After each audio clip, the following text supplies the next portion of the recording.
उसे मैं पैसे देता हूँ। नर्स, नर्स, तुम अभी भी ठीक हो राहुल, इतना स्ट्रेन मत हो। Nurse, nurse. मैंने नर्स की छुट्टी कर दी है राहुल। क्या? नर्स की छुट्टी कर दी? किससे पूछकर? बगैर मेरी इजाजत के आपने ऐसा क्यों किया?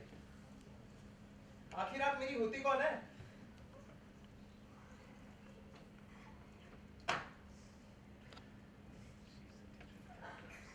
I am sorry. अब और ताने मत तो राहुल, बताओ कपड़े किस कबर्ड में? कपड़े कबर्ड से खुद निकाल लो। नहीं, मैं निकालूंगी। नहीं, वो कबर्ड आप नहीं खोल सकती। मगर क्यों राहुल?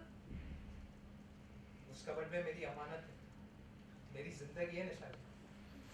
आज तक किसी और को उस कबर्ड को छूने की इजाजत नहीं दी है मैंने। प्लीज, प्लीज मेरी मजबूरियों का फायदा मत उठाइए। उस कबर्ड में मेरी मेरी आत्मा है, मेरी रूह है, मेरी मिटी हुई जिंदगी की चंद लकीरें, चंद सतरे, चंद लम्हे। निशा, निशा वो कबर्ड मत खोलो, निशा।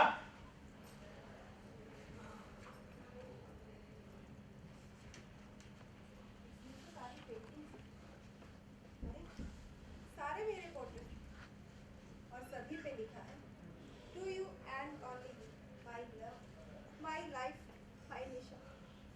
राहुल, मेरे लिए कबर्ड खोलना बहुत जरूरी था राहुल। मैं हार रही थी और इस हार की दौड़ में जीत गई हूँ। राहुल राहुल राहुल, आज मैं इतनी खुश हूँ, इतनी खुश हूँ। मुझे अपने में समेट लो राहुल। तुम्हारी निशा सिर्फ तुम्हारी है, इसकी हर सांस में तुम्हारा ही नाम लिखा है राहुल। निशा, मुझे मुझे माफ कर दो। मेरी ईगो ने तुम्हें बहुत तड़पाया। हालांकि हालांकि ऐसा करके मैं भी खुद छटपटाता रहा। अब हम अलग नहीं हो सकते राहुल। माफी तो मुझे मांगनी चाहिए। मैंने अपना आकाश, अपना क्षितिज पा लिया। परिंदों की मादी नीले आकाश में उड़ रही। इस खुशी में मैं कहीं पागल ना हो जा रहा हूँ। मुझे थाम लो, अपनी गोद में सर रखकर सोने न दो। जगाना मत, सालों से नहीं सोई। और ना जाने कितनी काली रात, कितनी काली लंबी रातें तुम्हारी याद में तड़पता था। और जब जब तड़प बढ़ जाती थी तो तुम्हें याद कर कर पेट में तमाम पेंटिंग्स तुम्हारे नाम कर जाती। मगर निशा, अब तो कभी काली घटा नहीं छाएगी ना आसमां पर। ऐसी बातें नहीं करते राहुल। वो देखो, आसमान ढल रहा है। अब मेरी प्यास, मेरी तड़प बढ़ती जा रही है। अब इस बदन पर अपनी तमाम लकीरें खुल जाएंगी। I love you Rahul, I love you। Rahul,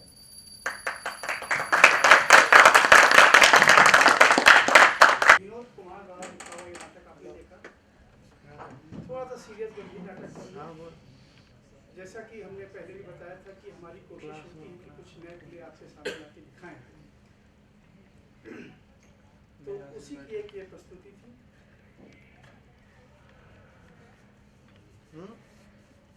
नाटक की तरफ हम जाएं इससे पहले ज़रूरी सूचना ये है कि प्लीज़ जो लोग बाद में आए हैं वो अपना मोबाइल को बंद कर दें, स्विच ऑफ कर दें।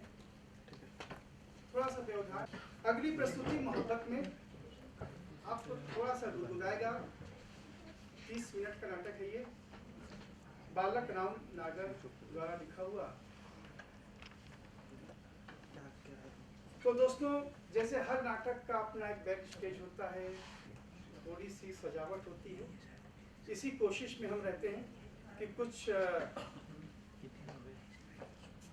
खुले पर्दे के सामने ही हम इन चीज़ों को करें। कहीं ना कहीं थिएटर हमें बहुत कुछ सिखाता है।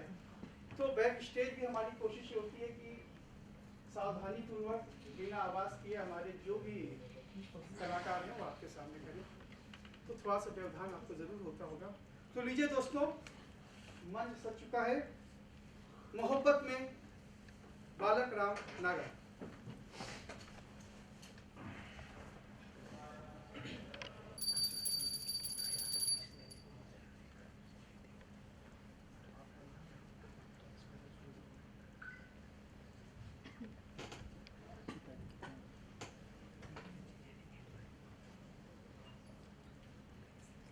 4 बजने में 2 मिनट।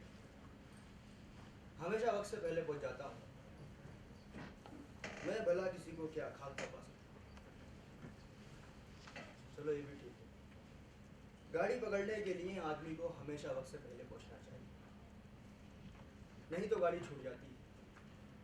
गाड़ी, मालगाड़ी, जिंदगी की गाड़ी, मोहब्बत की गाड़ी। मोहब्बत की गाड़ी नहीं, मोहब्बत की गाड़ी को गाड़ी नहीं, छकड़ा कहना चाहिए।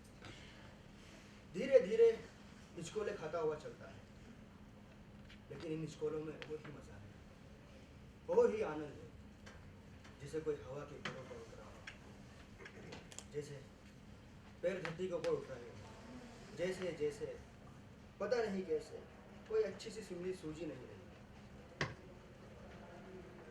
4 बजने में आधा मिनट। मैं भी कैसा बेवकूफ, चाबी पर चाबी भरे जा रहा हूँ। घड़ी का स्प्रिंग टूट गया था।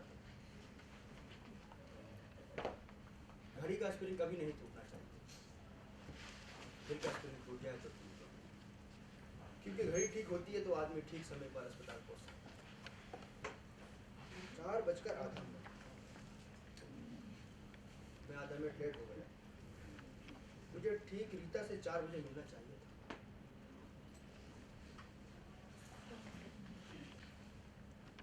4 बजकर आधा मिनट, ये मनोहर ही होगा।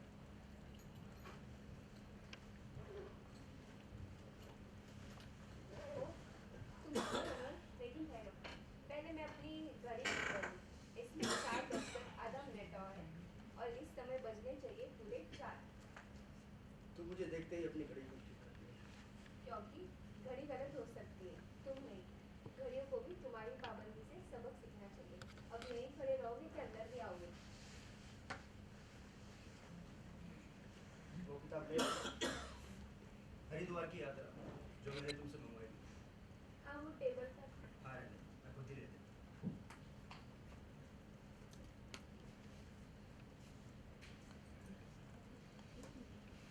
मैं किसी को क्या सिखा सकता हूँ रीता? मुझे तो बहुत कुछ सीखना है तुमसे। ओ, तुम भी बोल सकते हो। मुझे तो लगा था देवता को खामोशी रहना चाहिए। मैं तुम्हारे सामने क्या बोल सकता हूँ? यही, कभी मेरी तारीफ कर दिया करो। उसके लिए मेरे पास उचित शब्द था। पता नहीं रीता, तुम्हें देखते ही मेरी जबान पे ताला लग जाता। रीता, मैं सच कहता हूँ, जो कुछ भी मैंने अभी अभी बोला है वो मेरे मुंह से अपने आप नहीं निकला। मैं कई दिनों से अपने दिल और दिमाग की हालत को जबान पे लाने की कोशिश कर रहा हूँ, और जो कुछ भी मैंने अभी अभी कहा है वो मेरा बहुत कोशिश करके रटा हुआ फिक्रा है। कितने सच्चे हो मनोहर। अपनी तारीफ सुनकर कैसी सुर्खी सी दौड़ गई तुम्हारे गालों पर। तुम मेरे बच्चे हो मनोहर। रीता, मुझे अफसोस है कि मुझे इस मौके पर कोई अच्छा सा जवाब नहीं सोचा। शायद मैं स्वयं प्रकृति का एक आखिर छोड़ दूँ और मेरा ये